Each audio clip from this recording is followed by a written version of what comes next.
Hello बच्चों, next हमारा topic है measurement of mass, volume, pressure and temperature. तो जो मास है उसको कैसे मेज़र करना है, ठीक है। तो जैसे कि हमारे पास एक, मान लो आपके पास एक एम्प्टी सिलेंडर है और एक गैस से फिल्ड सिलेंडर है जो घर में यूज़ एलपीजी सिलेंडर मान लो ये, ठीक है। ये क्या है, एम्प्टी है और ये क्या है, गैस से फिल्ड है, ठीक है, गैस फिल्ड है इसमें। तो अगर हमने इसका वेट निकालना है, इसका मास निकालना है कि गैस का क्या मास है, तो हम कैसे निकालेंगे मास ऑफ गैस, कैसे फाइंड आउट करेंगे। ऐसा सिलेंडर जो गैस से फिल्ड है माइनस एम्प्टी, तो हमारे पास क्या आ जाएगा, गैस का एक्चुअल जो मास है वो आ जाएगा। तो gas filled cylinder minus empty cylinder, empty cylinder, ठीक है। तो यहाँ तक आपको आई होप पता लग गया होगा। उसके बाद जो ये अमाउंट है गैस की, इसको हम एक्सप्रेस कर सकते हैं मोल्स में। ये मैंने फर्स्ट चैप्टर में आपको पढ़ाया है, ठीक है। Amount of gas is expressed in terms of moles की टर्म्स में अमाउंट ऑफ गैस को एक्सप्रेस कर सकते हैं, ठीक है। अगर हमने नंबर ऑफ मोल्स निकालने हैं तो हमें फॉर्मूला का पता होना चाहिए। क्या होता है formula, given mass over molecular mass, ठीक है। और अगर हमें ये जो मोल्स हैं ये मॉलिक्यूल में कन्वर्ट करने हैं तो हमें 1 मोल कितने मॉलिक्यूल के बराबर है ये भी पता है। अगर हमने मोल्स को कन्वर्ट करना है मॉलिक्यूल्स में, ठीक है, मोल्स को किस में कन्वर्ट करना है, मॉलिक्यूल्स में, तो हमें क्या पता होना चाहिए, 1 मोल का पता होना चाहिए। 1 मोल इज इक्वल टू कितने के बराबर होता है, 6.022 इंटू 10⁻23 मॉलिक्यूल्स, ठीक है। आई होप आपको अगर मेजरमेंट ऑफ मास दिया हो कि कैसे मेजर करना है तो किस में करना है, अपने मोल्स में, ठीक है। 1 मोल कितने के बराबर होता है, 6.022 इंटू 10⁻23 मॉलिक्यूल्स के बराबर, ठीक है। दूसरा है, अगर हमने मेजरमेंट करना है किसका, वॉल्यूम का, measurement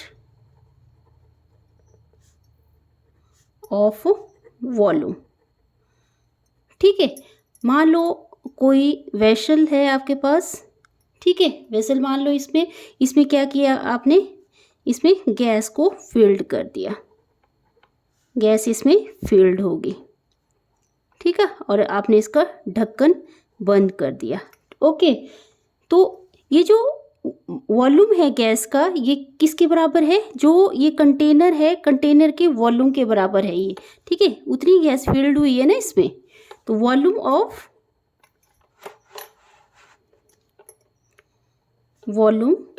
of gas is equal to volume of container या वेसल्स, ठीक है। तो ये जो गैस है इसका जो वॉल्यूम है वो किसके बराबर है, जो कंटेनर का वॉल्यूम है उसके बराबर है। तो एसआई यूनिट क्या है वॉल्यूम के, SI unit of volume is metre cube, centimetre cube and decimetre cube, ठीक है। Metre cube, centimetre cube, decimetre cube, और हमें ये भी यूनिट्स भी पता होना चाहिए। 1 मीटर क्यूब कितने के बराबर होगा, 10⁻³ डेसीमीटर क्यूब के बराबर, ठीक है। और अगर हमने सेंटीमीटर में कन्वर्ट करना है इसको तो 10⁻³ सेंटीमीटर क्यूब। फिर 1 मिलीलीटर होता है 1 सेंटीमीटर क्यूब के बराबर, ठीक है। और 1 लीटर होता है 10⁻³ सेंटीमीटर क्यूब के बराबर, या 1 डेसीमीटर क्यूब के बराबर, ठीक है, तो ये यूनिट्स आपको पता होना चाहिए सारा। फिर है मेजरमेंट ऑफ प्रेशर, थर्ड है मेजरमेंट ऑफ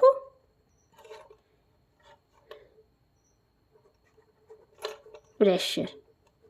प्रेशर किस में मेज़र किया जाता है? जैसे कि इंस्ट्रूमेंट है, अगर एटमॉस्फेरिक प्रेशर को, एटमॉस्फेरिक जो प्रेशर है उसको मेज़र करना है तो बैरोमीटर का यूज़ होता है। ठीक है, बैरोमीटर यूज़ किया जाता है। अगर गैस का प्रेशर यूज़ करना है, गैस का प्रेशर मेज़र करना है, गैस का pressure of gas, pressure of gas मतलब गैस का प्रेशर अगर मेज़र करना है तो हम कौन सा इंस्ट्रूमेंट यूज़ करेंगे? मैनोमीटर, मैनोमीटर यूज़ करेंगे। ठीक है, और हमें पता है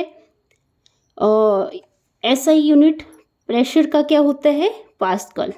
एसआई यूनिट ऑफ प्रेशर। और लोअर क्लासेस में आपने पढ़ा होगा प्रेशर किसके बराबर होता है? Force per unit area. ठीक है, तो एसआई यूनिट ऑफ प्रेशर किसके बराबर होता है? पास्कल की। पास्कल। अगर हमें पूछा जाए 1 पास्कल किसके बराबर होगा तो 1 Newton.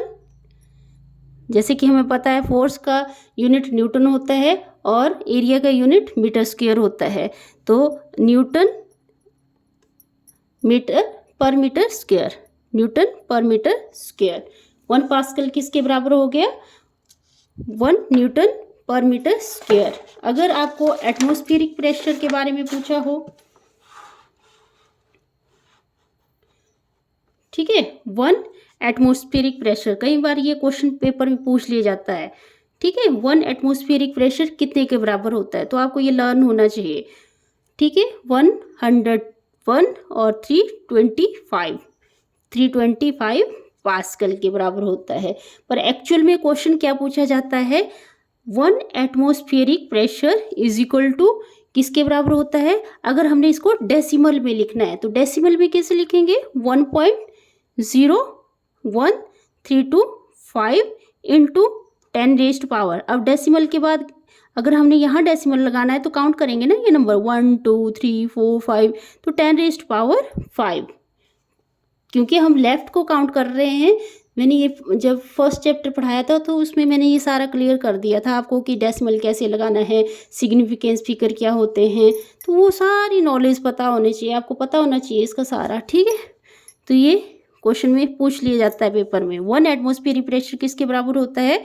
1.01325 into 10 raised power 5 pascal के बराबर होता है। ठीक है, आई होप आपको याद रहेगा ये। ठीक है, अगर 1 बार पूछा हो, 1 बार किसके बराबर होता है तो 10 रेज़्ड पावर 5 पास्कल के बराबर होता है। ठीक है, फिर है नेक्स्ट हमारा measurement of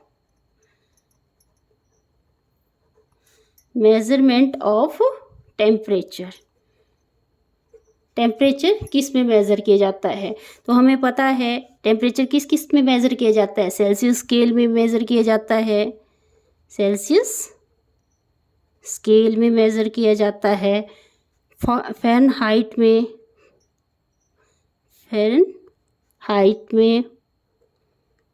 Fahrenheit scale use की जाती है टेम्परेचर को मेज़र करने के लिए, या फिर केल्विन स्केल यूज़ की जाती है, केल्विन स्केल यूज़ की जाती है।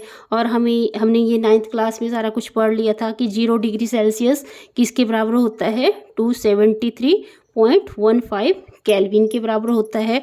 और अगर हमने इसको केल्विन में कन्वर्ट करना है तो 0 डिग्री सेल्सियस